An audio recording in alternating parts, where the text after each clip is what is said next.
The millionaire froze when he saw a waitress and a little boy who looked exactly like him. It was the same woman he had abandoned 10 years ago. Before we dive into the story, drop a comment below and tell us where you're watching from. Enjoy. The story. The morning rush at Charlie's Diner was in full swing. Emily Parker moved between tables with practiced efficiency, her auburn hair pulled back in a neat ponytail that swung with each step. For 7 years she'd worked in this modest Kansas City establishment, where locals came for hearty breakfasts and friendly conversation. It wasn't glamorous, but it paid the bills and offered flexible hours, essential for a single mom with a 10-year-old son. "Order up for table 6, called Marge from behind the counter. Emily grabbed the tray of pancakes and coffee, weaving through the maze of tables.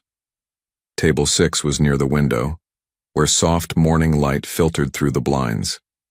As she approached, she glanced down at the ticket to confirm the order. "Here's your blueberry pancakes and—" The words died in her throat as she looked up.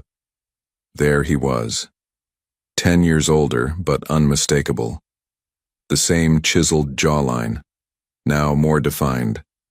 The same intense, hazel eyes now framed by subtle lines. His dark hair was shorter, more polished, but with the same rebellious waves she used to run her fingers through. Ethan Miller, the man who had promised her the world at 20, then vanished without a trace. The coffee pot in Emily's hand trembled, slightly hot liquid sloshing dangerously close to the rim. She set down the pancakes with mechanical precision, fighting to keep her expression neutral despite the hurricane of emotions threatening to overwhelm her. "Would you like anything else, sir?" she managed to ask, the sir feeling foreign on her tongue when addressing him. Ethan looked up from his phone, distracted. "Just the check when—" His voice cut off abruptly as recognition dawned. "Emily?" She nodded stiffly, unable to form words as memories flooded back. Moonlit walks along the river, whispered promises, plans for a future that never materialized. "Didn't know you were in Kansas City," he said, his composed businessman demeanor momentarily shaken. "It's been what, 10 years? 9 years? 8 months, Emily corrected before she could stop herself. "Can I get you anything else?" Before Ethan could respond, the bell above the diner door chimed. Emily's heart stopped as her son Lucas burst in, his backpack bouncing against his narrow shoulders. "Mom, Mrs. Henderson let us out early because the science lab flooded," Lucas called out, racing toward the counter where he usually waited for her shift to end. Emily watched in horror as Ethan's gaze shifted to Lucas, his expression transforming from surprise to shock. She knew exactly what he was seeing, the same hazel eyes as his own, the same dimple in the left cheek when he smiled, the same determined set of the jaw. Ethan stood abruptly, coffee forgotten, as he stared at the boy. "Emily," he said, his voice barely audible over the diner's clatter. "That boy." "I have other tables," Emily interrupted, turning away quickly. "Marge will bring your check." As she retreated to the kitchen, heart pounding against her ribs, Emily felt Ethan's eyes, following her. The past she'd carefully packed away was suddenly violently present again. Through the service window she watched as Ethan continued to stare at Lucas, who had settled at the counter with a comic book, completely unaware of the man whose blood ran through his veins. Ethan pulled out his phone, snapped a discreet photo of the boy, then left money on the table, far more than his bill required. As he walked out, his eyes met Emily's through the kitchen window, a silent promise that this unexpected reunion was far from over. Emily leaned against the cool metal prep table, legs suddenly weak. 10 years of carefully constructed stability threatened to crumble in a single morning. Lucas was asking Marge for a chocolate milk, blissfully unaware that his entire world had just shifted on its axis. Because Ethan Miller, tech innovator, millionaire, and the man whose existence she'd reduced to "your father wasn't ready for a family" in Lucas's bedtime questions, was back. And judging by the determination in his eyes as he left, he wasn't going anywhere this time. As the lunch rush finally tapered off, Emily's hands wouldn't stop shaking. She kept dropping silverware, earning concerned glances from Marge. You look like you've seen a ghost, honey, Marge said, refilling the salt shakers. A ghost. That's exactly what Ethan Miller was. A ghost from her past suddenly made flesh. Emily glanced toward the window where Lucas sat doing homework, his brow furrowed in concentration just like Ethan's used to when they'd studied together. I'm fine, Emily lied. Just tired. As she wiped down tables, memories she'd locked away years ago came flooding back. She was 20 again, a scholarship student at Kansas State, meeting Ethan in Economics 101.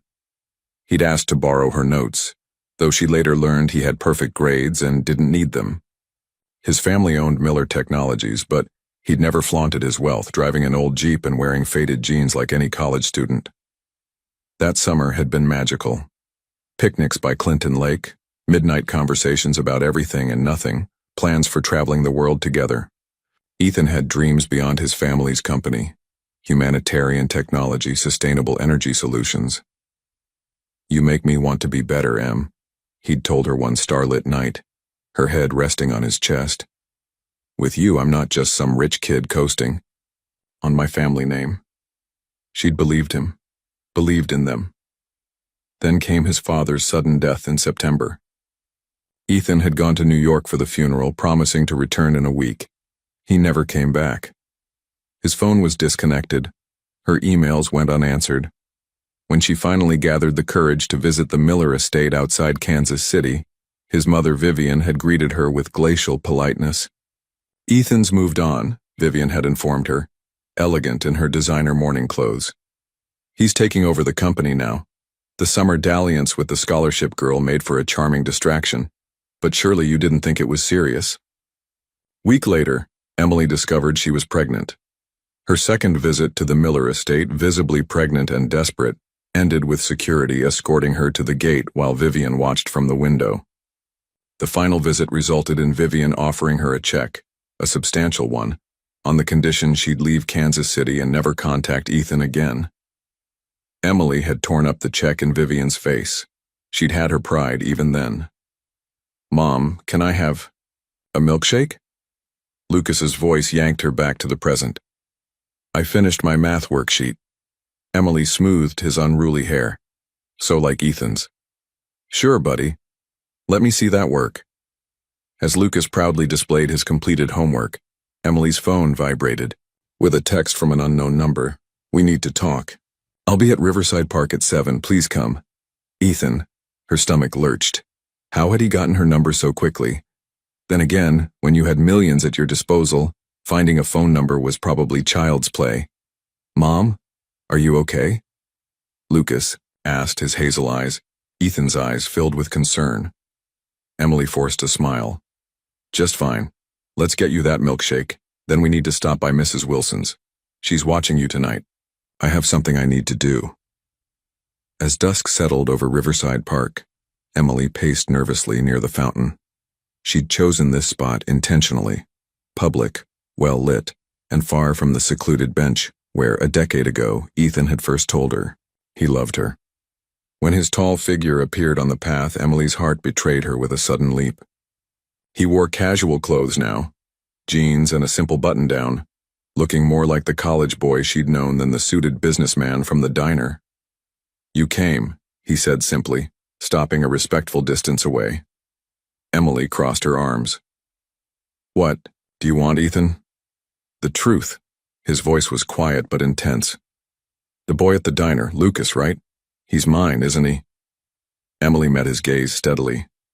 Yes, he's your son, though you forfeited any right to him when you disappeared 10 years ago. Ethan's face showed no surprise at the confirmation, only a complex mixture of emotions.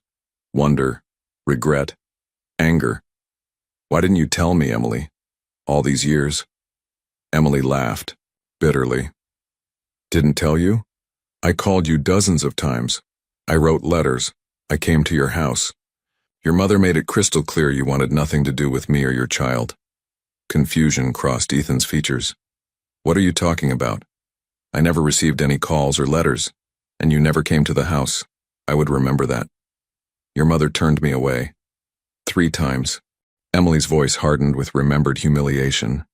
The last time she offered me money to disappear. Ethan paled visibly in the park's fading light. My mother told me you'd left Kansas, that you'd gone back to Oklahoma for a better scholarship. When I tried contacting you, your number was disconnected. For the first time in 10 years, doubt crept into Emily's certainty about what had happened between them. That's impossible, she whispered. I never changed my number until months later. They stared at each other, the fountain's gentle splashing, filling the silence between them as a decade of misunderstandings began to unravel. The implications of their conversation hung heavy in the evening air. Emily's mind raced, trying to reconcile this new information with the narrative she'd lived with for 10 years. Say I believe you, she said cautiously, that you didn't know about my attempts to contact you. It doesn't change the fact that you have a 10-year-old son who's never known his father. Ethan ran a hand through his hair, that familiar gesture that made Emily's heart twist with unwanted recognition. I want to meet him. Properly, he said, his voice firm but pleading.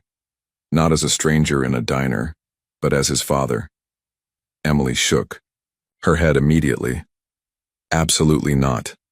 Lucas is happy, well-adjusted.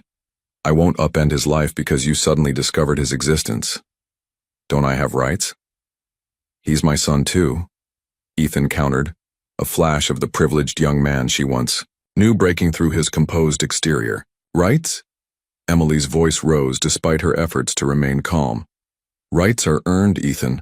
Where were you when he had pneumonia at 3 and I couldn't afford the hospital bill? Where were you for his first day of kindergarten when he asked why other kids had daddies and he didn't?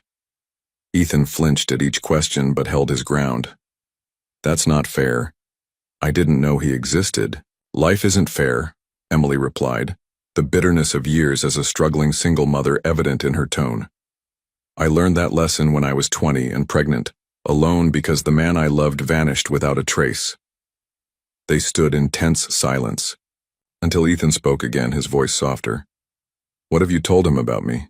Emily sighed, her anger deflating slightly. That his father was someone I loved in college, that he wasn't ready for a family.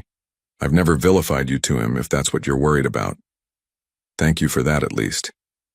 Ethan took a tentative step closer. Emily, I know I have no right to ask anything of you, but please, give me a chance to know my son, to be part of his life. Emily studied his face, searching for the sincerity she once trusted implicitly. The park lights illuminated his features, older, more weathered, but still the face that appeared in her dreams far more often than she'd cared to admit. I need time to think, she finally said. This isn't just about you and me. It's about what's best for Lucas. Ethan nodded, visibly restraining himself from pushing further. Here's my card. All my numbers. Personal cell, office, home. Call me when you're ready to talk again. He hesitated, then added, I'm staying in Kansas City. For as long as it takes. Emily took the card, noticing the embossed CEO title beneath his name.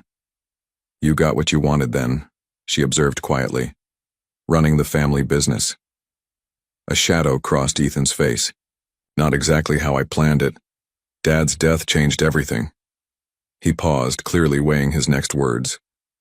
I came back for you, Emily, after the funeral. But you were gone, according to my mother. Emily's hand tightened around his business card. I never left until Lucas was almost 1. Your mother lied to both of us. The realization settled between them. 10 years lost to manipulation and deceit. As Emily turned to leave, Ethan called after her. He has my eyes. And that little crease between his eyebrows when he concentrates. Emily froze. You noticed that in the few seconds you saw him? I notice everything about him. Ethan replied simply. He's perfect, Emily. Despite herself, Emily felt tears threatening. Yes, he is. Good night, Ethan. She walked away quickly, not trusting herself to say more. The business card burned in her palm, a tangible connection to the man she'd spent a decade trying to forget, the man who was now determined to become part of their carefully constructed life. Back at Mrs. Wilson's apartment, Emily found Lucas asleep on the couch, his science textbook still open on his chest. As she gently removed the book, He stirred. "Mom," he mumbled sleepily. "Did you finish your errand?" Emily brushed his dark hair from his forehead. "Yes, sweetie. Time to go home."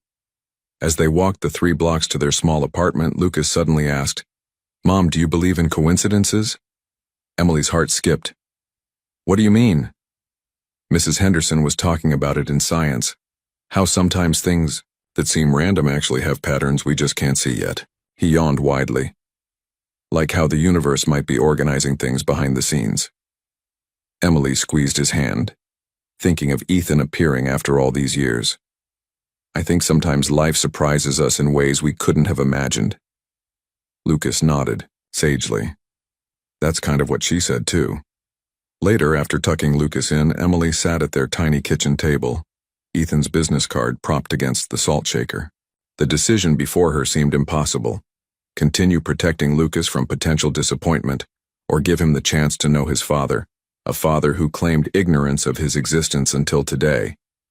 Her phone buzzed with a text from the same unknown number. "Whatever you decide, I want you to know I'm not the same person who left 10 years ago. I want to make this right."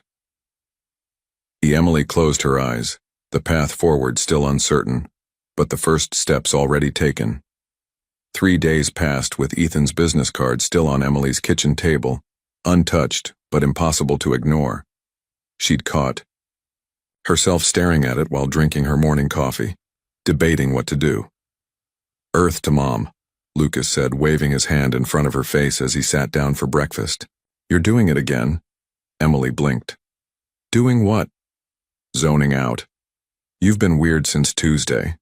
Lucas poured cereal into his bowl with careful precision. "Is it money stuff again? Because I don't really need those new soccer cleats." Emily sighed, heart clenched. At 10, Lucas already understood financial limitations too well. "It's not money stuff," she assured him. "Just grown-up things. And you absolutely need those cleats. Your toes are practically poking through the old ones." Lucas grinned, revealing a dimple in his left cheek that was pure Ethan. "Cool. Hey, can we go to the Science Museum Saturday? They have a new renewable energy exhibit." Before Emily could answer, her phone buzzed with a text from Marge. "Your rich admirer is back. Table 6 again.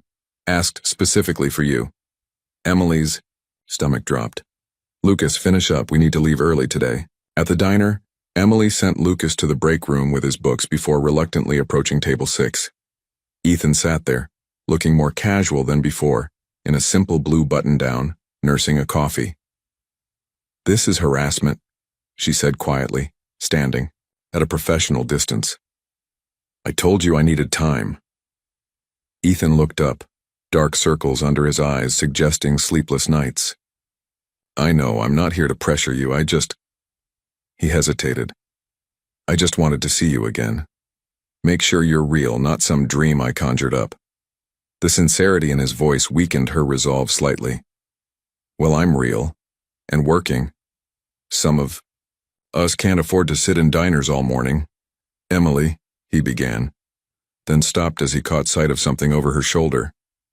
Emily turned to see Lucas peeking out from the break room, curiosity evident on his face. "Is that him?" Ethan whispered, his expression a mixture of awe and terror. "Go back inside, Lucas," Emily called, trying to keep her voice casual. But it was too late. Lucas, never one to follow instructions completely, approached cautiously. "Mom, I finished my math," he announced, glancing curiously at Ethan. "Is this one of your customers?" Emily felt cornered. "Yes, Lucas, this is Mr. Miller. He was just leaving." Ethan extended his hand, ignoring Emily's pointed look. "It's nice to meet you, Lucas. Your mom's been taking good care of me." Lucas shook his hand with the solemn formality of a child raised to be polite to adults. "Are you new around here? I know most of Mom's regulars." "Sort of returning after a long time away," Ethan replied carefully, studying Lucas's face with barely concealed wonder. Lucas nodded sagely. "You should try the blueberry pancakes. They're the best in Kansas City.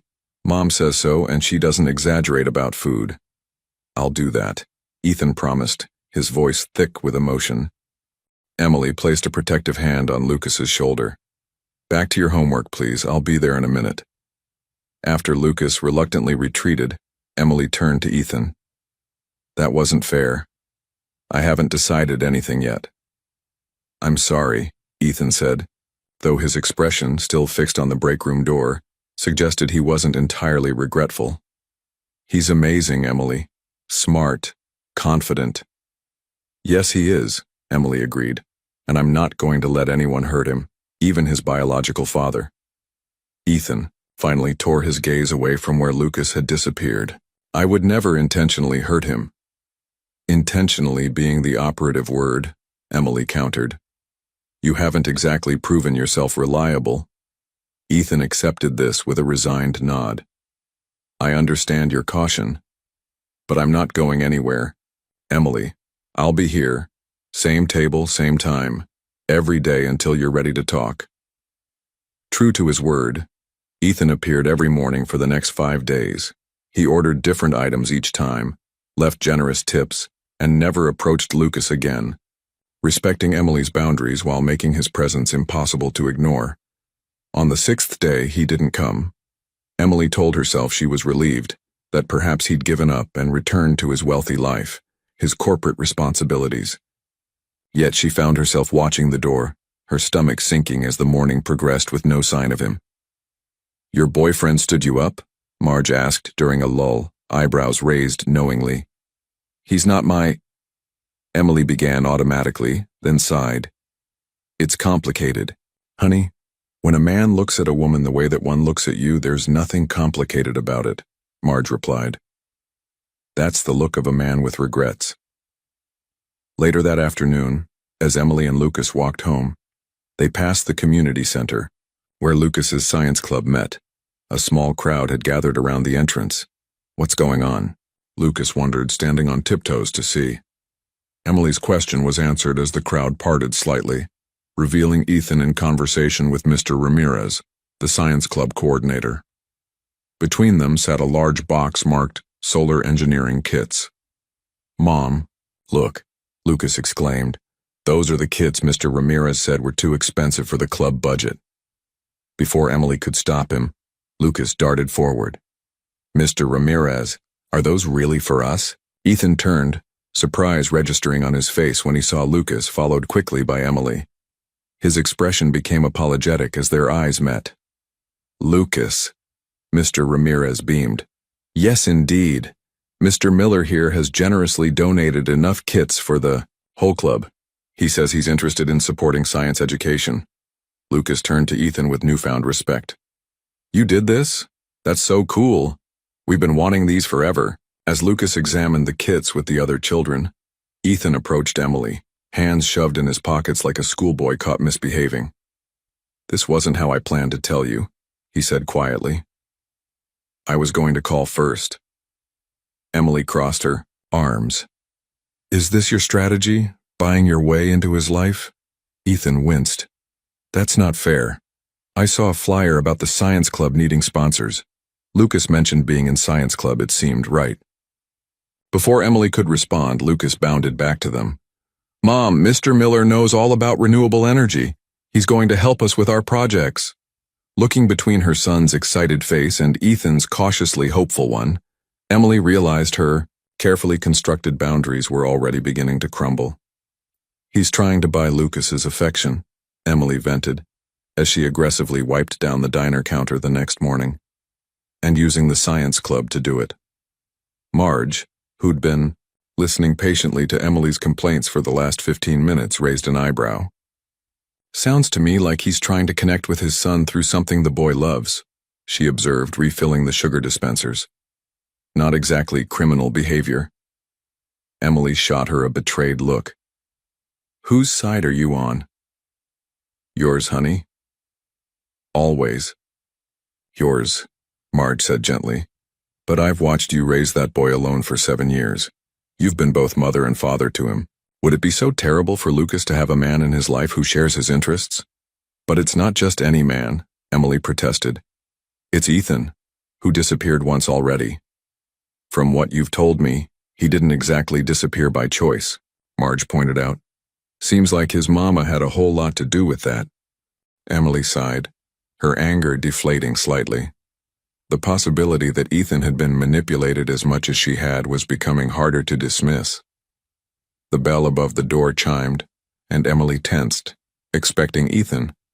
Instead, an elegantly dressed older man entered, looking somewhat out of place in the humble diner. "I'll take this one," Marge said, grabbing a menu, but the man approached Emily directly. "Miss Parker? I'm Thomas Wilson, Mr. Miller's driver." He extended a hand which Emily reluctantly shook. "I've been instructed to give you this." He handed Emily an envelope, then added in a lower voice, "If I may speak candidly, Miss Parker, I've worked for the Miller family for over 30 years. I remember you from before." Emily froze. "You do?" Thomas nodded.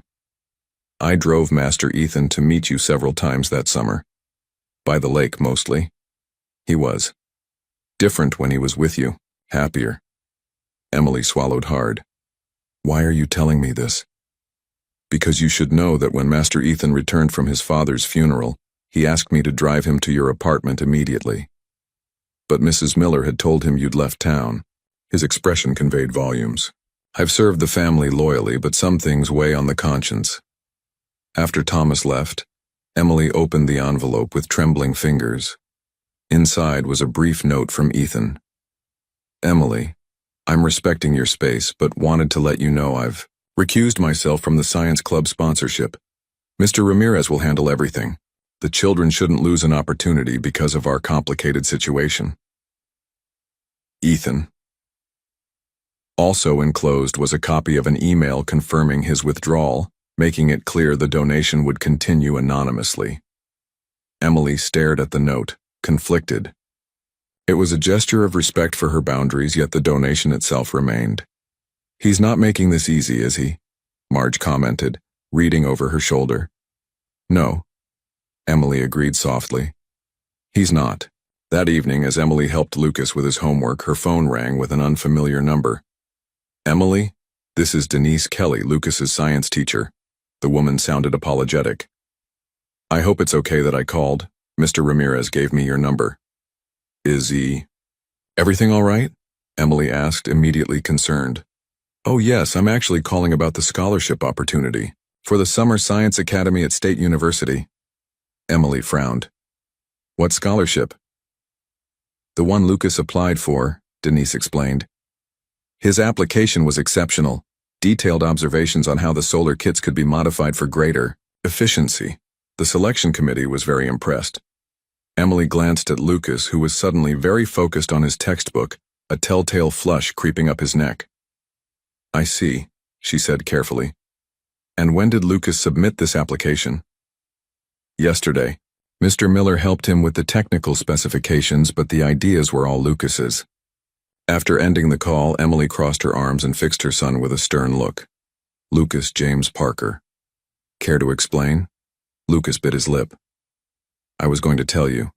It just happened really fast. Mr. Miller helped you apply for a scholarship." "Without my permission?" "No," Lucas protested. "Well, yes, but he said I had to talk to you about it first. But then Mr. Ramirez said the deadline was yesterday, and Mr. Miller helped me with the science part, and—" He trailed off at Emily's expression. "Lucas, you can't just—" "Mom, it's a really good opportunity," he interrupted, his eyes pleading. "It's the same program you always said you wish you could afford to send me to. And Mr. Miller said the scholarship would cover everything, even the bus fare." Emily felt cornered. The Summer Academy was indeed a program she'd longed to enroll Lucas in but could never afford. "Why is Mr. Miller so interested in helping you?" she asked, testing to see what her son understood about the situation. Lucas shrugged. "He says he sees potential in me and—" He hesitated. "He said I remind him of himself when he was young." The innocent comment struck Emily like a physical blow.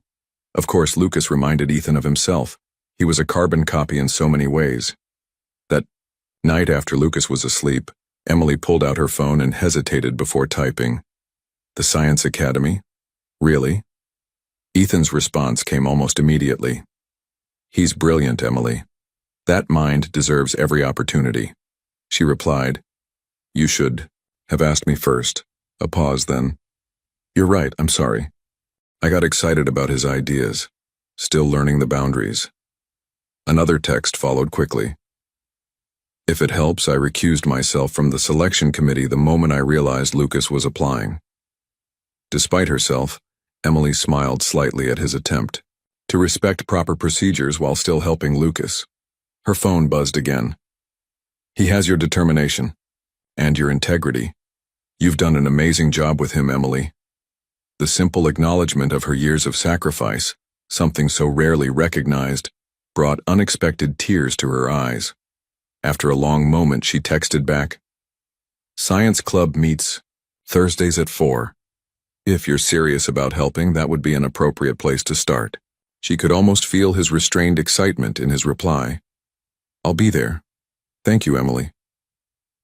As she set her phone down, Emily realized that somehow, despite her best defenses, Ethan Miller was slowly finding his way back into their lives. Ethan arrived at the community center 30 minutes early on Thursday, nervously straightening his casual button-down shirt. He'd deliberately dressed down, leaving his usual designer watch and Italian leather shoes at home. The last thing he wanted was to make Lucas uncomfortable with obvious displays of wealth. Inside, he found Mr. Ramirez setting up the solar kits. "Mr. Miller. Didn't expect you so early." The teacher greeted him warmly. "Thought I might help with setup," Ethan offered, rolling up his sleeves. As they worked, Ethan casually asked, "Has Lucas always been interested in science?" "Since he started here 3 years ago," Mr. Ramirez confirmed. "That boy has a natural gift. Reminds me of myself. At that age, except he's much smarter," he chuckled. "Emily's done remarkably well with him, especially considering." When the teacher didn't continue, Ethan prompted, "Considering?" Mr. Ramirez looked uncomfortable. "Well, the challenges. Single mom, working multiple jobs sometimes. There was a rough patch when Lucas was younger. Medical bills, I think. But Emily never let it affect his education. She's quite extraordinary." Ethan absorbed this information silently, adding it to the growing picture of the life Emily and Lucas had lived while he remained ignorant of their existence. The children began arriving, Lucas among them. His face brightened when he saw Ethan. "Mr. Miller, you really came." He hesitated, then asked, "Did Mom say it was okay?" "She did," Ethan assured him, touched by the boy's concern for boundaries. "She texted me last night." For the next hour, Ethan helped the children experiment with their solar kits, particularly impressed by Lucas's intuitive understanding of the electrical components. He was so engrossed that he didn't notice Emily watching from the doorway until the session was ending. "He's good, isn't he?" she said quietly as they watched Lucas enthusiastically explaining his modifications to Mr. Ramirez. "Beyond good," Ethan replied. "He thinks like an engineer." Emily's expression softened slightly. "He gets that from you." The simple acknowledgement of their shared connection to Lucas felt like a gift. Ethan accepted it carefully, afraid to presume too much. As they walked to the parking lot, Lucas racing ahead with his friends, Emily surprised Ethan by asking, "Would you like to grab coffee? There's a place around the corner." At the small cafe, after Lucas had been settled with hot chocolate and homework at a nearby table, Emily got straight to the point. "I've been doing some thinking," she began, "and some investigating." Ethan raised an eyebrow. "Investigating?" Emily pulled out her phone and showed him a series of photos. "These are from the community newspaper archives, 3 different charity events from 10 years ago. Look at the dates." Ethan examined the images, society photos showing his mother at various functions. "These were all days when I came to see you," Emily explained. "Days when your mother personally told me you were unavailable or uninterested." Ethan's stomach clenched as he realized the implications. "She lied about being with me." Emily nodded. "Thomas mentioned you returned immediately after the funeral. I checked the dates. Your father died on September 4th. I didn't discover I was pregnant until September 18th. By then, your number was already disconnected." "My mother said the reminders were too painful," Ethan said slowly. "She had all my contacts transferred to a new phone, managed all my correspondence during that time. My favorite food in the world," Ethan replied with complete honesty. College memories of late-night pasta study sessions with Emily flooded back. Emily gave him a look that suggested she remembered too. "Lucas, wash up, please." When Lucas disappeared into the bathroom, Emily asked quietly, "How did it go with your mother?" "About as expected," Ethan admitted. "She denied everything, then tried to justify it, then threatened to disown me." Emily winced. "I'm sorry." "Don't be," Ethan said firmly. "I'm not." During dinner, Ethan found himself relaxing for the first time in days. Lucas dominated the conversation with enthusiastic explanations of his projects and questions about Ethan's work. Emily watched them interact, her expression softening gradually. "Mom says you knew each other in college," Lucas said suddenly, looking between them. "Were you friends?" Emily nearly choked on her water. Ethan caught her eye, silently asking permission before answering carefully. "We were very close friends. The best of friends, actually." "Why didn't you stay in touch?" Lucas asked with the direct curiosity of children. "Sometimes grown-ups lose track of each other," Emily intervened smoothly. "Life gets complicated." Lucas seemed to accept this. "Well, I'm glad you found Mom again. She needs more friends. She works too much." Ethan's heart ached at the simple observation. "I think you're right about that, Lucas." After dinner, as Lucas returned to his room to finish homework, Emily and Ethan stood awkwardly in the small kitchen. "Thank you for dinner," Ethan said softly. "And for letting me into your home?" Emily nodded, absently wiping an already clean counter. "It means a lot to Lucas. He doesn't have many male role models." "Emily," Ethan began hesitantly, "there's something I need to tell you. My mother, she's not going to make this easy. For any of us." Emily's expression hardened slightly. "I never expected she would. We've handled her interference before. We can do it again." The "we" in her statement didn't escape Ethan's notice. For the first time, Emily seemed to be acknowledging them as a unit. Not romantically, perhaps, but united in their concern for Lucas. It was a beginning. The next 2 weeks established a tentative rhythm. Ethan attended Lucas's science club sessions, occasionally joined them for dinner, and began helping with weekend science museum trips, activities that had previously strained Emily's budget. Each interaction built a little more trust between them. One rainy Saturday afternoon, Ethan arrived at their apartment with a stack of books on renewable energy for Lucas and a folder of paperwork for Emily. "What's this?" she asked, as Lucas eagerly dove into the books. "DNA test results," Ethan replied quietly. "Completely unnecessary, but I wanted everything official. Proper documentation." Emily glanced at the paperwork. 99.99997% probability of paternity, exactly as they both knew it would be, then at Ethan's face. "This is about legal recognition, isn't it?" Ethan nodded. "I've started the process to have Lucas legally recognized as my son. With your permission, of course." "Mom," Lucas called from his room, oblivious to the serious conversation. "This book has exactly what I need for my project. Can Mr. Miller stay and help me with it?" Emily hesitated only briefly. "Yes, if he has time." "All the time in the world," Ethan replied, his eyes still on Emily's face. Later, while Lucas was engrossed in his project, Emily and Ethan sat at the kitchen table with coffee. "Legal recognition would mean child support," Emily said carefully, "and potential custody arrangements." "I don't want to disrupt your lives," Ethan assured her, "but I do want to contribute, to make things easier for both of you." He paused. "And I want Lucas to have my name, if you agree." Emily's hands tightened around her mug. "I've been a Parker his whole life. We've been a team." "You'll always be his mother," Ethan said gently. "Nothing changes that. But he should have access to everything that's rightfully his, including his heritage."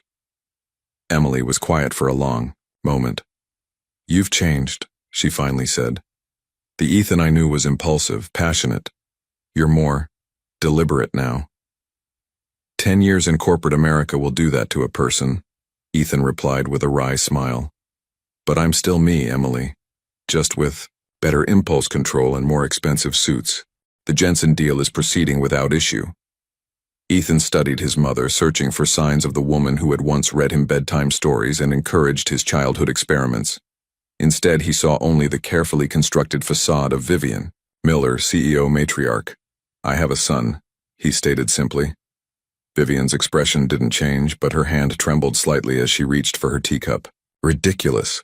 Where is this coming from? From Emily Parker, the woman whose letters you intercepted, whose calls you blocked, who came to our home at least 3 times looking for me. Ethan's voice remained controlled, despite his simmering anger. The woman who was carrying my child when you turned her away. That girl was after your money, Vivian said dismissively. A classic trap. His name is Lucas, Ethan interrupted. He's 10 years old, brilliant, loves science. Has my eyes and Emily's smile. He pulled out his phone, displaying a photo he'd taken at the science club. My son, mother, your grandson. Vivian barely glanced at the image. If this is truly your child, which I find questionable without proper testing, it changes nothing. You have responsibilities to the company, to our family name. It changes everything, Ethan corrected, his calm facade cracking. You deliberately kept me from knowing my own child. You lied to me about Emily leaving town. You manipulated both our lives for a decade. Vivian straightened, switching tactics. You were 22, Ethan. Your father had just died. The company was in transition. That girl and her pregnancy would have derailed everything we'd built. So you decided for me, Ethan said, the hurt evident beneath his anger, without even giving me the chance to make my own choice. I protected you, Vivian insisted. You weren't ready for fatherhood. That wasn't your decision to make. Ethan's raised voice caused nearby patrons to glance their way. He lowered it with effort. 10 years, mother. 10 years I can never get back with my son. Vivian's expression hardened. And now what? You'll abandon the company your father built? Throw away your education, your position for some waitress and her child? For my family, Ethan corrected. And I'm not abandoning anything, I'm simply reordering my priorities. This infatuation will pass, Vivian said confidently. It did before. Ethan shook his head. It never passed. You just made sure I couldn't act on it. He stood, placing several bills on the table.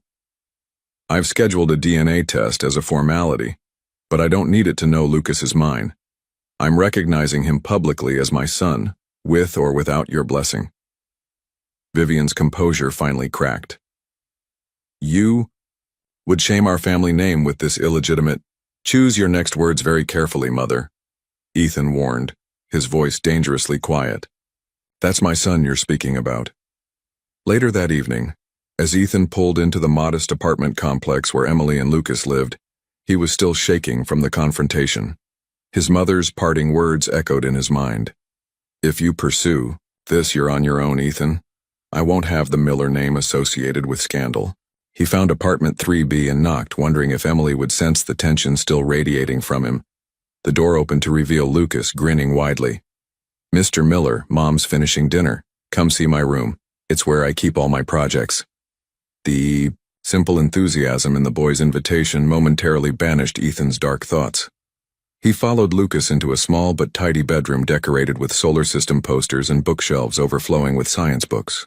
This is mission control, Lucas announced proudly, gesturing to a desk cluttered with circuit boards, notebooks, and a partially assembled wind turbine.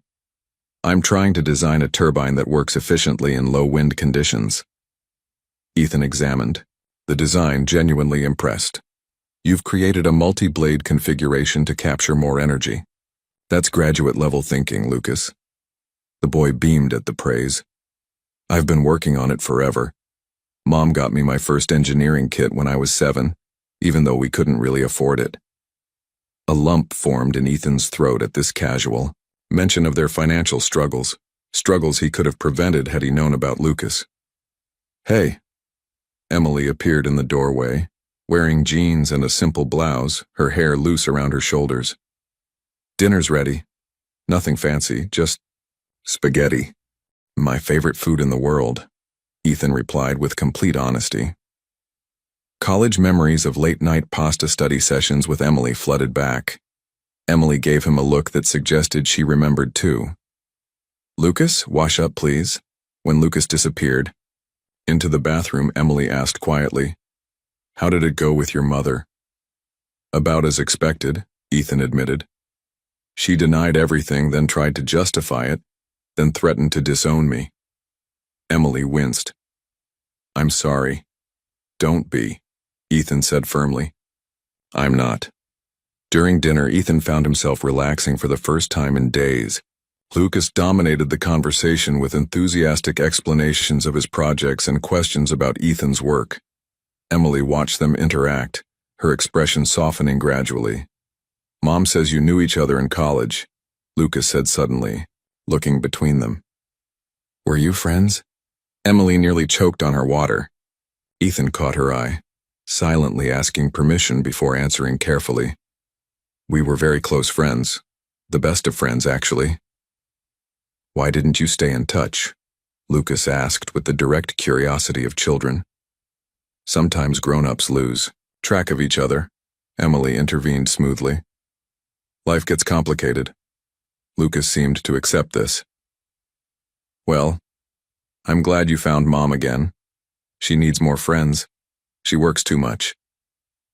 Ethan's heart ached at the simple observation. "I think you're right about that, Lucas." After dinner, as Lucas returned to his room to finish homework, Emily and Ethan stood awkwardly in the small kitchen. "Thank you for dinner," Ethan said softly. "And for letting me into your home?" Emily nodded, absently wiping an already clean counter. "It means a lot to Lucas. He doesn't have many male role models." "Emily," Ethan began hesitantly, "there's something I need to tell you. My mother, she's not going to make this easy for any of us." Emily's expression hardened slightly. "I never expected she would. We've handled her interference before. We can do it again." The "we" in her statement didn't escape Ethan's notice. For the first time, Emily seemed to be acknowledging them as a unit. Not romantically, perhaps, but united in their concern for Lucas. It was a beginning. The next 2 weeks established a tentative rhythm. Ethan attended Lucas's science club sessions, occasionally joined them for dinner, and began helping with weekend science museum trips, activities that had previously strained Emily's budget. Each interaction built a little more trust between them. One rainy Saturday afternoon, Ethan arrived at their apartment with a stack of books on renewable energy for Lucas and a folder of paperwork for Emily. "What's this?" she asked, as Lucas eagerly dove into the books. "DNA test results," Ethan replied quietly. "Completely unnecessary, but I wanted everything official. Proper documentation." Emily glanced at the paperwork. 99.99997% probability of paternity, exactly as they both knew it would be. Then, at Ethan's face. "This is about legal recognition, isn't it?" Ethan nodded. "I've started the process to have Lucas legally recognized as my son. With your permission, of course." "Mom," Lucas called from his room, oblivious to the serious conversation. "This book has exactly what I need for my project. Can Mr. Miller stay and help me with it?" Emily hesitated only briefly. "Yes, if he has time." "All the time in the world," Ethan replied, his eyes still on Emily's face. Later, while Lucas was engrossed in his project, Emily and Ethan sat at the kitchen table with coffee. "Legal recognition would mean child support," Emily said carefully, "and potential custody arrangements." "I don't want to disrupt your lives," Ethan assured her, "but I do want to contribute, to make things easier for both of you." He paused. "And I want Lucas to have my name, if you agree." Emily's hands tightened around her mug. "I've been a Parker his whole life. We've been a team." "You'll always be his mother," Ethan said gently. "Nothing changes that. But he should have access to everything that's rightfully his, including his heritage." Emily was quiet for a long moment. "You've changed," she finally said. "The Ethan I knew was impulsive, passionate. You're more deliberate now." 10 years in corporate America will do that to a person, Ethan replied with a wry smile. "But I'm still me, Emily. Just with better impulse control and more expensive suits." This drew a genuine laugh from her, perhaps the first truly unguarded moment between them since their reunion. "Lucas has been asking about you," she admitted, "about why you're suddenly in our lives. He's too smart not to notice the similarities between you." "What have you told him?" "Nothing yet. I wanted to be sure." She trailed off. "Sure of what?" "Sure you were staying this time." The vulnerability in her voice struck him deeply. "I'm not going anywhere, Emily," he promised. "Not by choice, not ever again." Their eyes held for a moment too long, old feelings stirring beneath the surface of their careful co-parenting arrangement. Emily broke the contact first, standing to refill her coffee. "I think it's time we tell him," she said decisively. "Together." The moment came sooner than either expected. As Ethan helped Lucas adjust the blade angles on his wind turbine model, the boy suddenly asked, "Are you my dad?" The question, delivered with such straightforward curiosity, momentarily stunned both adults. Emily froze by the doorway where she'd been watching them. "What makes you ask that?" Ethan managed, looking to Emily for guidance. Lucas shrugged with practiced casualness that didn't disguise his intensity. "We look alike. You have the same crease between your eyebrows when you're concentrating, and you keep looking at Mom the way Mr. Wilson looks at Mrs. Wilson, like you used to be in love." Emily moved to sit beside Lucas on his bed. "You're right, Lucas. Mr. Miller is your father." Lucas absorbed this confirmation with remarkable composure. "I kind of figured. Why didn't you tell me before?" "It's complicated," Emily began, but Lucas interrupted. "Because you were mad at him for leaving." "But he didn't know about me, did he?" Ethan found his voice. "No, Lucas, I didn't. If I had known about you, I would have been here. Nothing would have kept me away." Lucas considered. "This, and so it was all a big misunderstanding? Like in those movies Mom watches sometimes?" Emily smiled despite herself. "Something like that." "Can I call you Dad?"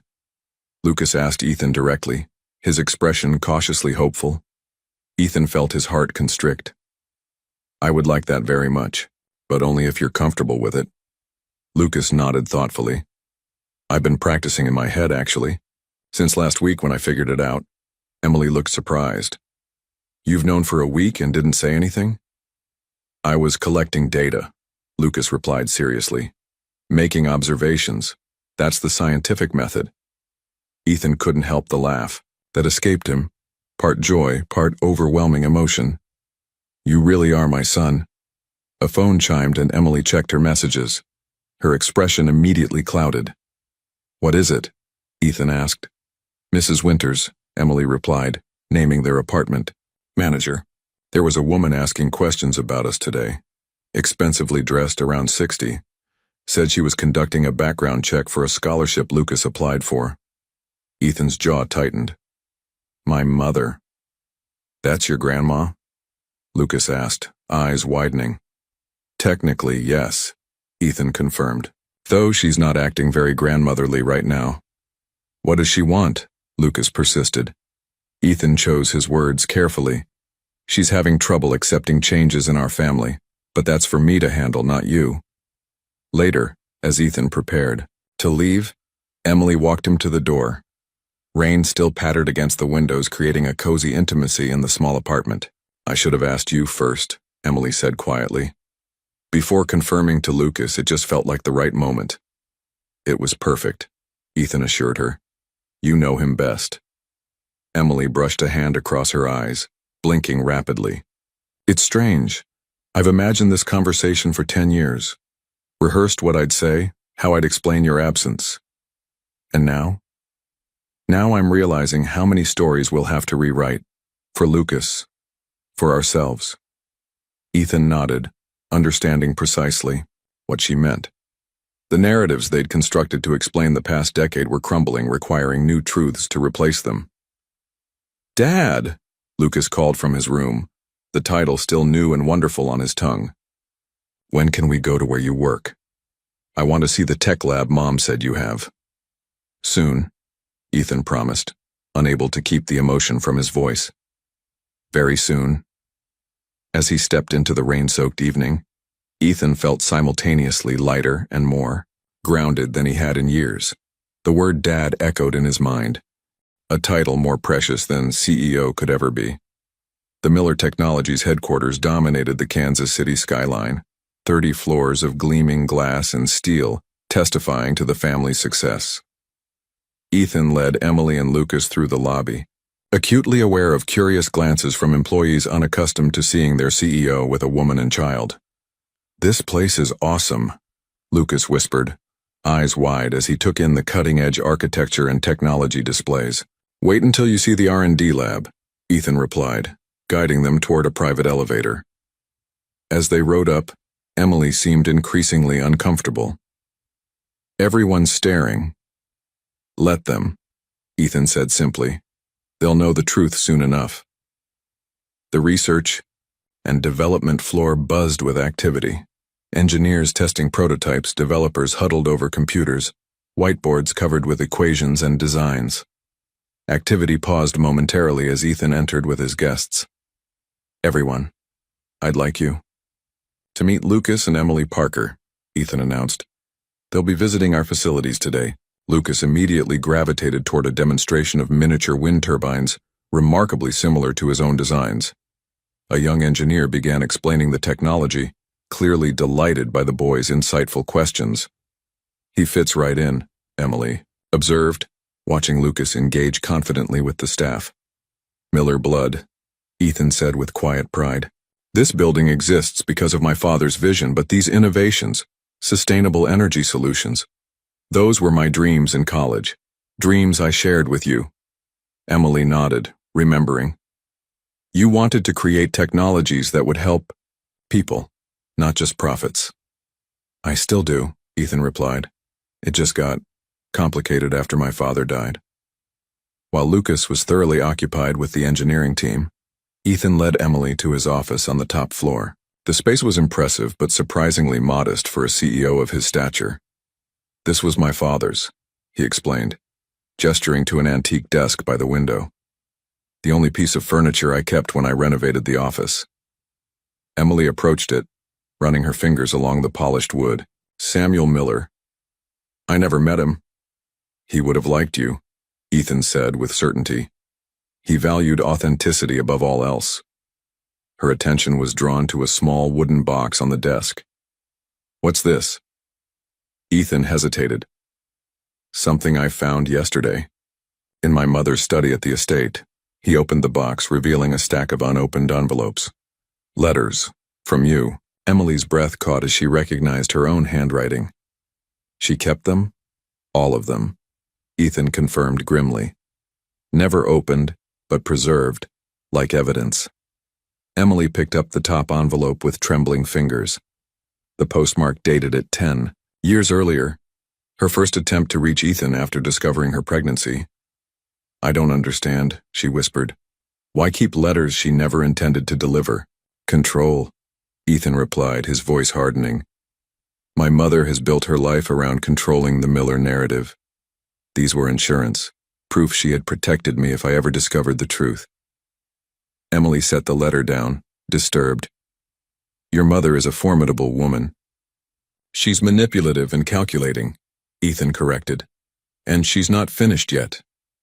Before Emily could respond, Ethan's assistant appeared at the door. "Mr. Miller, your mother is here. She's quite insistent on seeing you immediately." Ethan straightened, jaw tight. "Perfect timing. Please show Mrs. Miller in." Emily moved to leave. "I should get Lucas." "Stay," Ethan requested, his hand lightly touching her arm. "Please, it's time we faced her together." Vivian Miller entered like a commanding general, elegant in a tailored suit that probably cost more than Emily's monthly rent. She faltered momentarily upon seeing Emily, her practiced smile freezing in place. I wasn't aware you had company, Ethan, she said coolly. Mother, you remember Emily Parker? Ethan replied, his tone deliberately casual. Vivian's gaze raked over Emily dismissively. Vaguely. Miss Parker, isn't it? Or is there a husband somewhere? It's Ms. Parker, Emily replied evenly. And no, I've been raising my son alone. Our son, she corrected, glancing at Ethan. Ah yes, the child, Vivian said. That's actually why I'm here, Ethan. The board is concerned about these sudden family revelations. The timing with the Jensen merger proceeding is particularly unfortunate. The timing has nothing to do with business, Ethan countered, and everything to do with rectifying a decade-long injustice. Vivian sighed dramatically. Always so melodramatic. I've scheduled a private meeting with the board tomorrow to discuss the situation. Your presence is required. I'll be there, Ethan agreed, with documentation officially recognizing Lucas as my son and heir. Vivian's composure slipped momentarily. Heir? Don't be absurd. The boy isn't even a Miller. He will be, Ethan replied firmly. I've already started the legal process. Perhaps we should discuss this privately, Vivian suggested, with a pointed, look at Emily. Anything you have to say can be said in front of Emily, Ethan insisted. In fact, I think it's time we all acknowledge the truth. He picked up the box of letters. Starting with these, Vivian stiffened at the sight of the box. You were in my study. I was looking for answers, Ethan confirmed. And I found them. Years of intercepted communications, proof that Emily tried repeatedly to tell me about my son.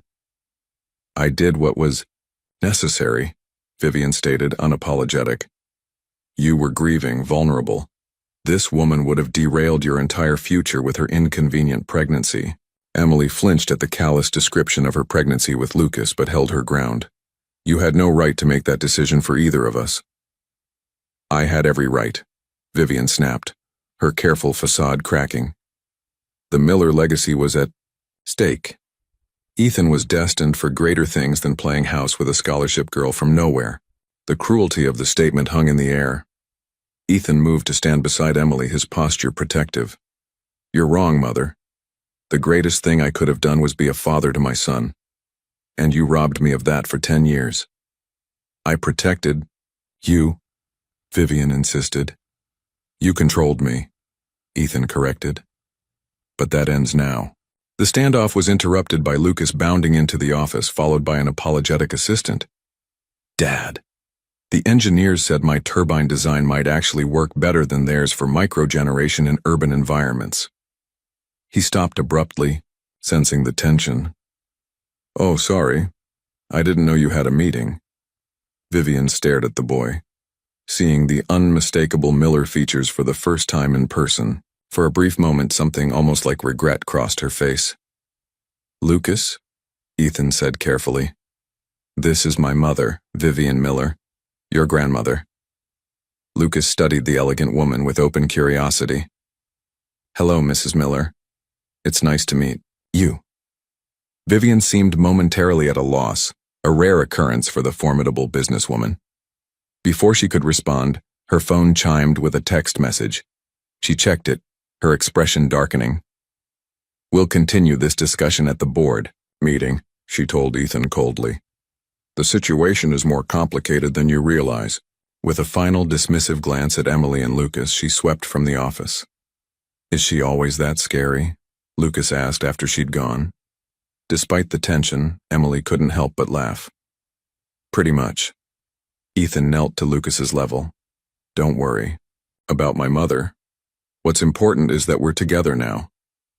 He glanced up at Emily, including her in his next words. And no one is going to separate us again. The Miller Technologies boardroom epitomized corporate power, 20 seats of supple leather surrounding a gleaming mahogany table, floor-to-ceiling windows offering panoramic city views. Ethan had spent countless hours here negotiating deals and charting company strategy. But today felt different. Today was personal. His mother had arrived early, speaking quietly with several board members. Their expressions suggested the conversation wasn't casual. When Ethan entered, conversations halted abruptly. Ethan, Gerald Jensen, his father's oldest friend and senior board member, greeted him. "Quite the situation you found yourself, and not a situation, Gerald, a son." Ethan placed his briefcase on the table. "My son." Vivian took her seat, immaculately composed. "We've been discussing the implications of your recent revelations. The board has concerns about timing and authenticity." "Authenticity?" Ethan repeated sharply. "There are questions," Jensen interjected, "about whether this boy is truly your son, or if this might be an opportunistic claim." Ethan felt his temper rising but kept his voice level. "I've provided DNA confirmation. Lucas is unquestionably my son. DNA can be manipulated," Richard Porter, another board member, suggested. "And the timing, right before the Jensen merger announcement, seems calculated." "By whom?" Ethan demanded. "I discovered Lucas by coincidence. Emily Parker has never asked for money or recognition." "Yet," Vivian added pointedly, "her circumstances are modest. The temptation of the Miller fortune would certainly be significant." Ethan slammed his hand on the table, his carefully maintained composure cracking. "Enough. Emily raised my son alone for 10 years because you," he pointed directly at his mother, "deliberately kept us apart. She's never asked for anything." "Your emotional involvement is concerning," Jensen observed. "The company needs clear-headed leadership, especially now. Then perhaps it's best if you temporarily step back from day-to-day operations," Vivian suggested smoothly. "Until this matter is resolved." Ethan stared at his mother in disbelief. "You're trying to push me out?" "Not out," she corrected. "Just sidelined until we determine the best approach to this potential scandal." "There is no scandal," Ethan insisted. "Only a father recognizing his son." The conference room phone rang, interrupting the tense exchange. Ethan's assistant's voice came through the speaker. "Mr. Miller, there's an urgent situation requiring your attention. It's regarding Ms. Parker and Lucas." Ethan's blood ran cold. "What's happened?" "Reporters, sir.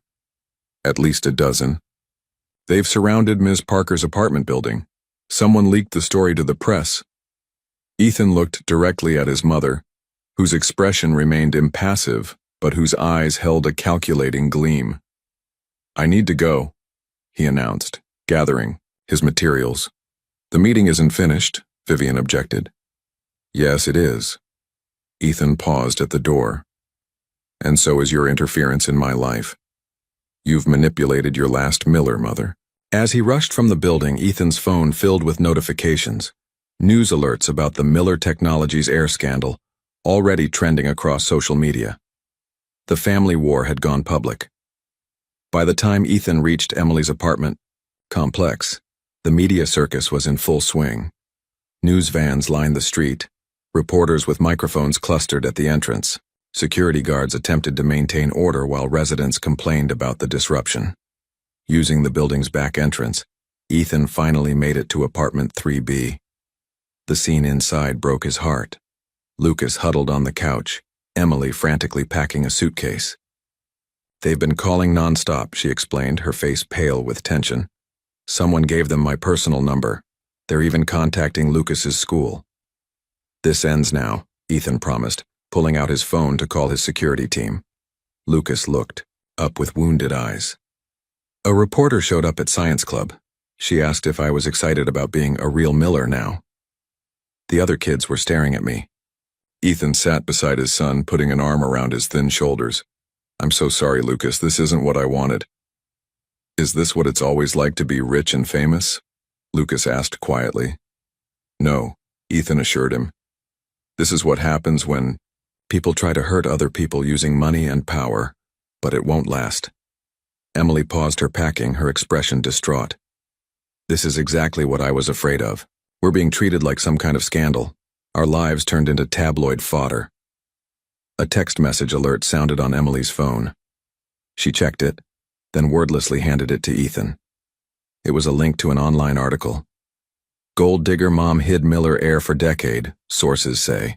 The source was quoted extensively about Emily's supposed schemes to extract money from the Miller fortune. "My mother," Ethan muttered, recognizing Vivian's calculated phrasing in the quotes. It doesn't matter who, Emily replied, her voice hollow. What matters is that Lucas is suffering.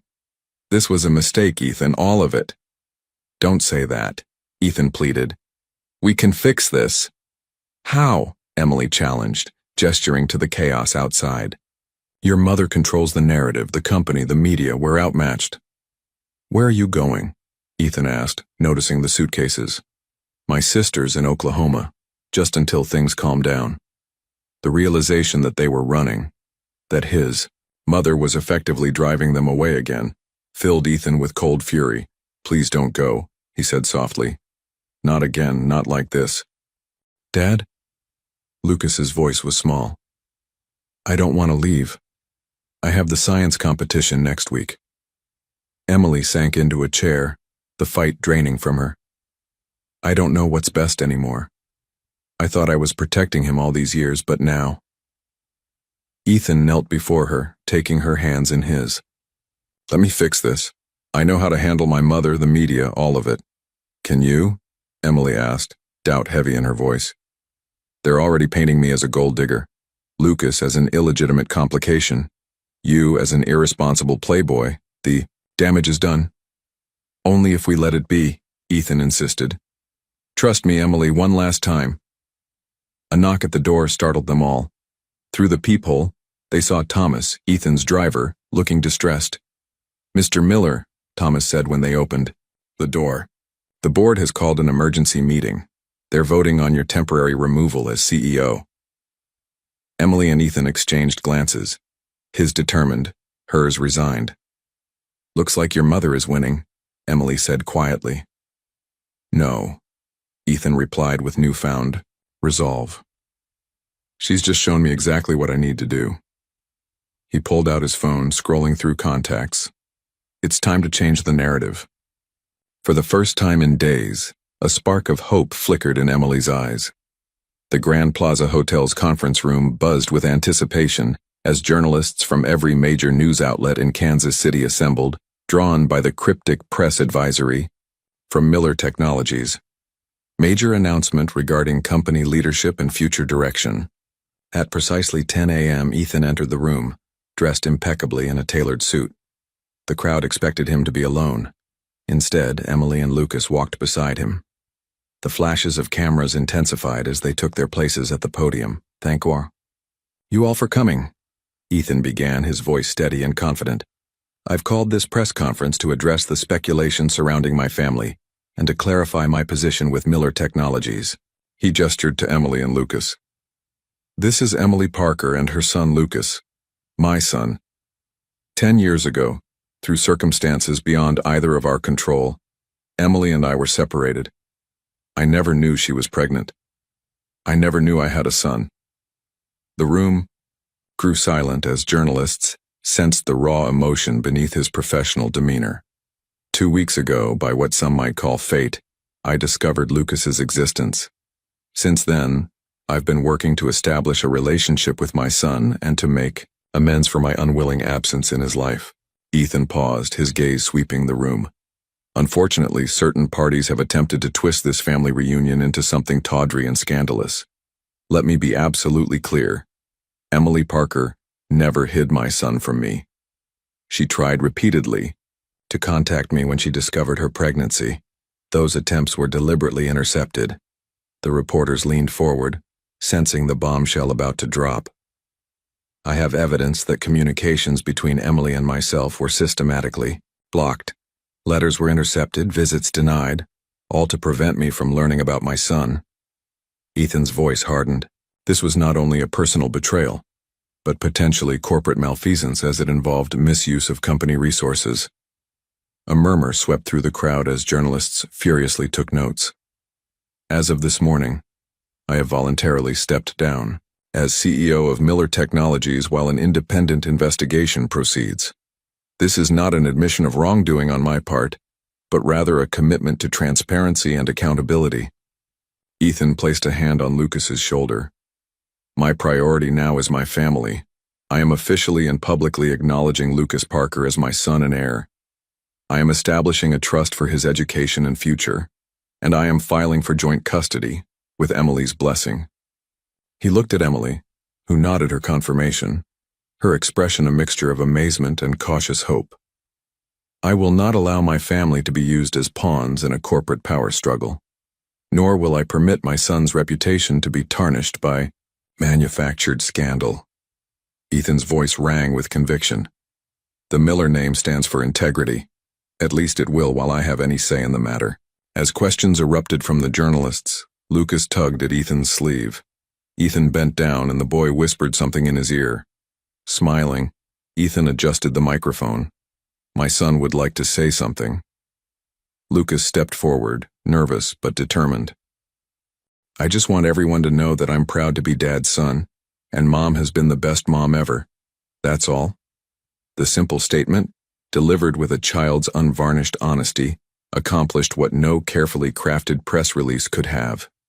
In that moment, the Miller scandal transformed into a human story of family reunion and redemption.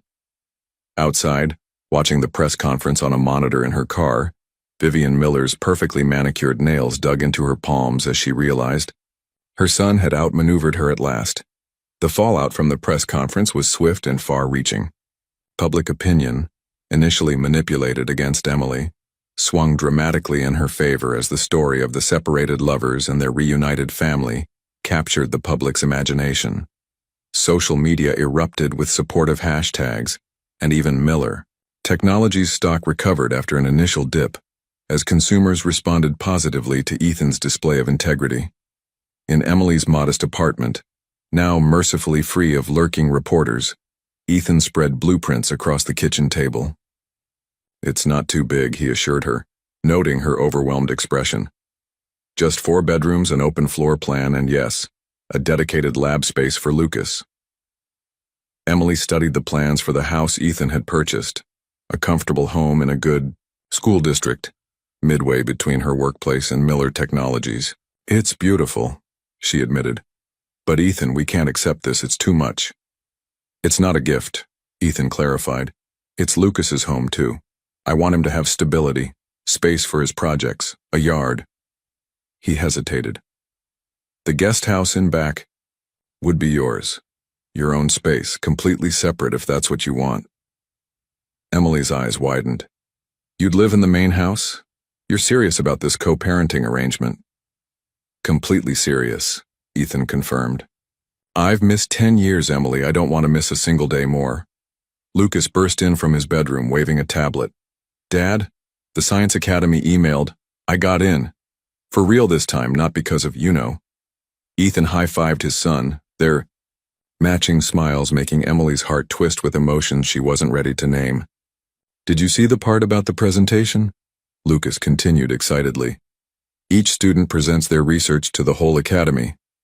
"You'll be amazing," Emily assured him, ruffling his hair. Later, after Lucas had gone to bed, Emily and Ethan sat on her small balcony, the night air warm around them. "The board meeting is tomorrow," Ethan said quietly. "The independent investigator's report will be presented." "Are you worried?" Emily asked. "No," Ethan replied. "The evidence against my mother is substantial. Letters, security logs, witness statements from staff." He smiled grimly. "She was thorough in her deception. I'll give her that." Emily studied his profile in the dim light. "What will happen to her?" "Removal from the board, most likely. Possibly legal consequences, though I'm not pushing for that." Ethan sighed. "She's still my mother, despite everything." "And you?" Emily asked softly. "Will you go back as CEO?" Ethan turned to face her. "Do you think I should?" The question caught Emily off guard. It's not my place to say." "It is," Ethan insisted. "You're Lucas's mother. We're building a life together, not romantically perhaps, but as a family. Your opinion matters to me, Emily. It always has." The sincerity in his voice transported her back to college days when this man had valued her insights above all others, before life and manipulation tore them apart. "I think," she said carefully, "that you should do what makes you happy. Lucas and I will support you either way." Ethan reached across the space between them, his hand covering hers. The touch was gentle, undemanding, yet electric with possibility. 10 years ago, he said softly, all I wanted was a life with you, a chance to build something meaningful together. His eyes held hers. Some dreams don't die, Emily. They just wait for the right moment to be reborn. As city lights twinkled below them, Emily didn't pull her hand away. A small gesture that felt like the first step on a new path neither had anticipated, but both were increasingly willing to explore. The morning sun filtered through the stained glass of St. Mary's Cathedral, casting jeweled patterns across the marble floor. Emily sat in the back pew, watching as Ethan knelt at his father's memorial plaque in the small chapel dedicated to prominent Kansas City families. Thank you for coming, Ethan said when he returned to her side. I needed to visit him before the board meeting. What would he have thought about all this? Emily asked, gesturing vaguely to encompass their complicated situation. He would have adored Lucas, Ethan replied without hesitation, and he would have been furious with my mother. He checked his watch. It's time. The cathedral's peaceful atmosphere felt worlds away from the tension filling the Miller Technologies boardroom. Vivian sat at one end of the table, her usual, impeccable appearance slightly diminished by dark circles under her eyes. The other board members maintained a careful distance from her, the investigation's preliminary findings having already circulated among them. Emily felt out of place in her simple dress as she took a seat at the back of the room, but Ethan had insisted on her presence. This concerns your life too, he'd said. You deserve to hear the truth acknowledged. The independent investigator, a former federal prosecutor, presented his findings methodically, documenting years of intercepted communications, falsified reports, and systematic deception orchestrated by Vivian Miller. In conclusion, he stated, there is compelling evidence that Mrs. Miller deliberately prevented contact between Mr. Ethan Miller and Ms. Parker, including concealing the existence of their child. These actions potentially constitute several civil infractions, including breach of fiduciary duty to the company. When the presentation concluded, Gerald Jensen addressed Vivian directly. Do you wish to respond to these findings, Vivian? She rose with dignity, surveying the room. I acted to protect this company and my son's future. History will vindicate my decisions. Her gaze settled on Emily. This woman and her child would have destroyed everything Samuel built. That wasn't your decision to make, Ethan replied quietly. Someone had to make it, Vivian countered. You were too blinded by infatuation to see what was at stake. What was at stake, Ethan said, his voice gaining strength, was my son, my family, my chance at happiness. Happiness? Vivian scoffed. Your father built this company through sacrifice, not by chasing happiness with the first pretty scholarship girl who caught his eye. Emily flinched, but Ethan remained calm. Dad built this company for our family, Mother, not as a replacement for it. The board voted swiftly. Vivian would be removed from all operational roles, though she would retain her shares as Samuel Miller's widow. Ethan would be reinstated as CEO, with quarterly oversight from the board for the next year. As the meeting adjourned, Vivian approached Emily, ignoring the others filing out of the room. He'll resent you eventually, she said softly, her voice carrying the absolute certainty of someone who believed their own prophecies. When the novelty wears off, when the responsibilities of parenthood interfere with his ambitions. Before Emily could respond, a small voice came from the doorway. You're wrong. Lucas stood there, Thomas the driver beside him, having brought the boy at Ethan's request. Families are supposed to make each other stronger, Lucas continued, approaching his grandmother without fear. That's what Mom always says. And now I have Dad too, so we're even stronger. Vivian stared at her grandson, this child with unmistakable Miller determination in his eyes, and for the first time something in her rigid posture softened. You look like your grandfather, she said finally, an acknowledgement that felt like the closest thing to acceptance she could offer. 1 year later, the backyard of the Miller-Parker home bustled with activity as guests gathered to celebrate Lucas's 11th birthday. Children darted between tables decorated with science-themed centerpieces, while adults mingled over drinks and appetizers. Emily surveyed the scene from the kitchen window, still occasionally marveling at how much had changed. The house, neither mansion nor modest apartment but something comfortably in between, had become a true home over the past year. Her separate guest house, initially a buffer meant to maintain independence, now served primarily as her home, office, and art studio. She'd gradually migrated into the main house, a transition so natural that neither she nor Ethan had formally acknowledged it. "Need help with the cake?" Ethan asked, appearing beside her with his sleeves rolled up. Emily nodded toward the refrigerator. Lucas insisted on a model of a hydrogen fuel cell this year. "Of course he did," Ethan laughed. "Nothing says happy birthday like renewable energy technology." As they worked side by side, Emily found herself studying Ethan's profile. The corporate polish remained, but a year of fatherhood had softened his edges. He laughed more easily, now prioritized family dinners over late meetings, and had reorganized Miller Technologies' leadership structure to allow him more time at home. "Penny for your thoughts?" he asked, catching her gaze. "Just thinking about how far we've come," Emily replied honestly. "A year ago, we were strangers reconnecting in a diner." "Not strangers," Ethan corrected softly. "Never that. Just interrupted." Outside, a sleek black car pulled into the driveway. Vivian Miller emerged, elegant as always, but noticeably less severe than she had been a year ago. "She came," Emily observed, surprised despite the invitation they'd extended. Ethan nodded. "Third time's the charm. Lucas will be pleased." Their relationship with Vivian remained complicated. Removed from her operational role at Miller Technologies, she'd retreated to the family estate, declining most invitations to see Lucas. But gradually, almost reluctantly, she'd begun to acknowledge her grandson, first with impersonal gifts, later with cautious interest in his academic achievements. Lucas spotted his grandmother and raced across the lawn to greet her.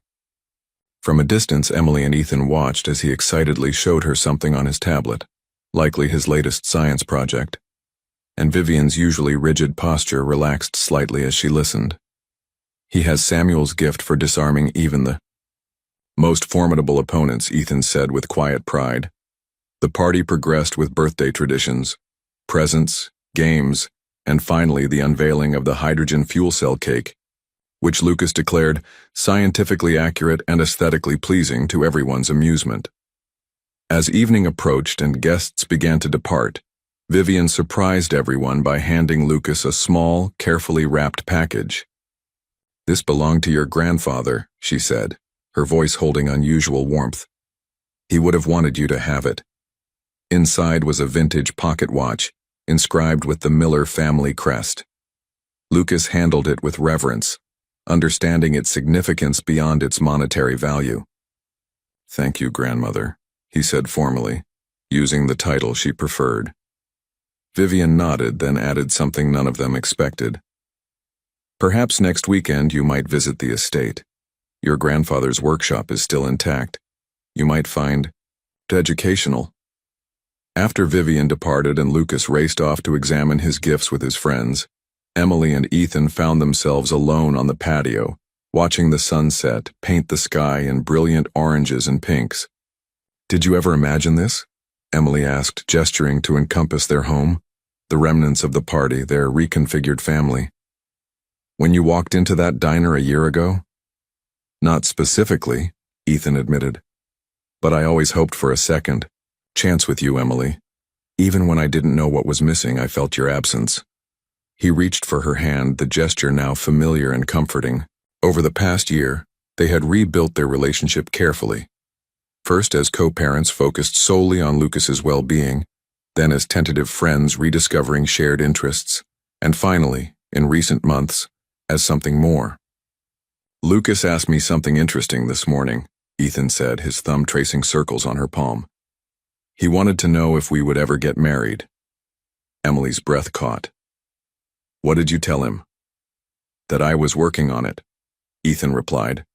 his eyes meeting hers with the same intensity that had captured her heart at 20. That some stories take unexpected detours but still find their way to the right ending.